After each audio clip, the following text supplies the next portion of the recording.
उनमें वो गोल क्रिस्टल था। उसका रंग गहरा लाल था, खून जैसा, पर चमक आ रही थी। क्या है ये? क्या पर्पस है इसका? और ये पुलिस वाले के दिमाग में कैसे आया?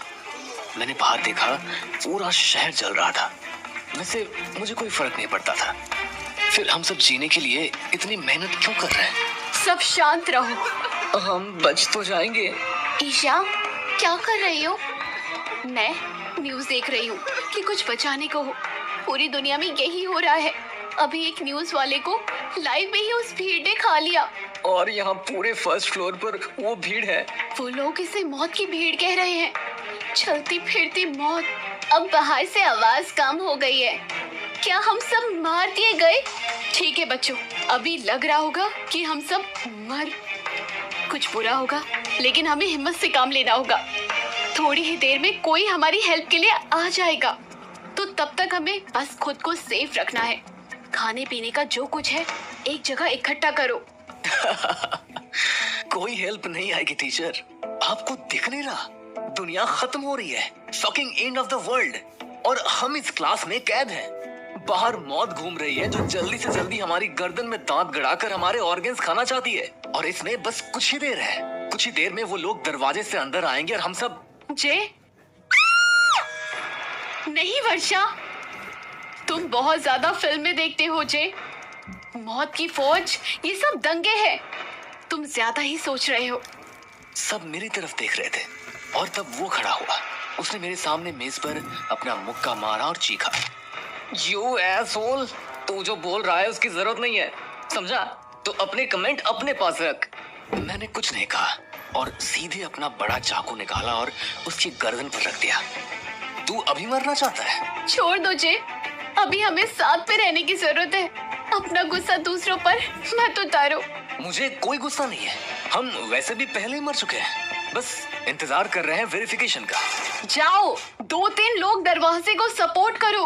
मैंने देखा कि वो सब चूतियों की तरह मरने वाले हैं, तो अपना बैग कंधे पर डाला और चाकू को हाथ में लिया।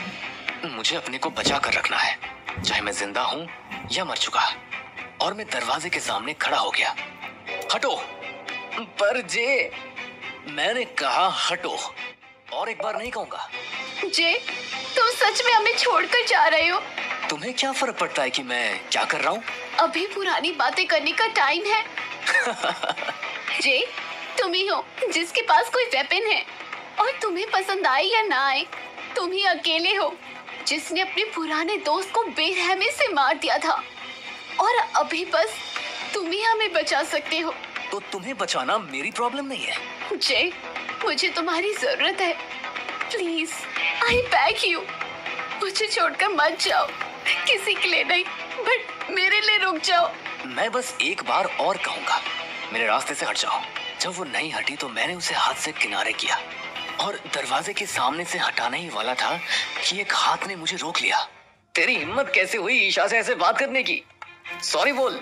मैं कहती थी ये जे ठीक नहीं है। ईशा तुम्हें बचाने के लिए ही वो कर रही है।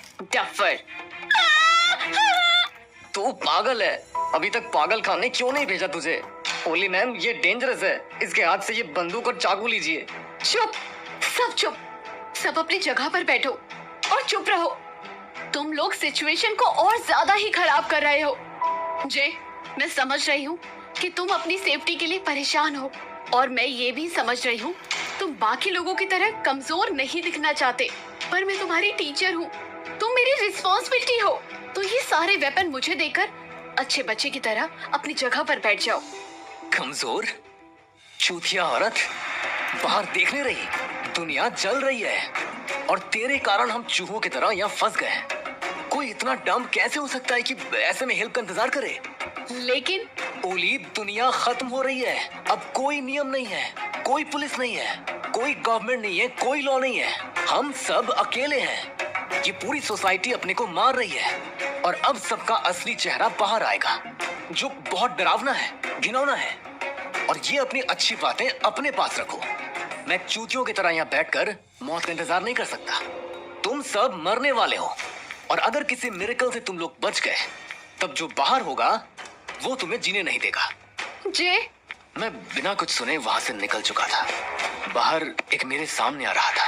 मैंने उसके दिमाग में चाकू मारा और उसके सिर से क्रिस्टल लेकर वहां से आगे बढ़ गया। सब लोग दरवाजा बंद करो, उसे मरना है तो मरे। जे ने अभी कुछ देखा ही कहाँ है। दुनिया इतनी बुरी नहीं है, कुछ देर में सब ठीक हो जाएगा। हाँ, कुछ देर में सब ठीक हो जाएगा।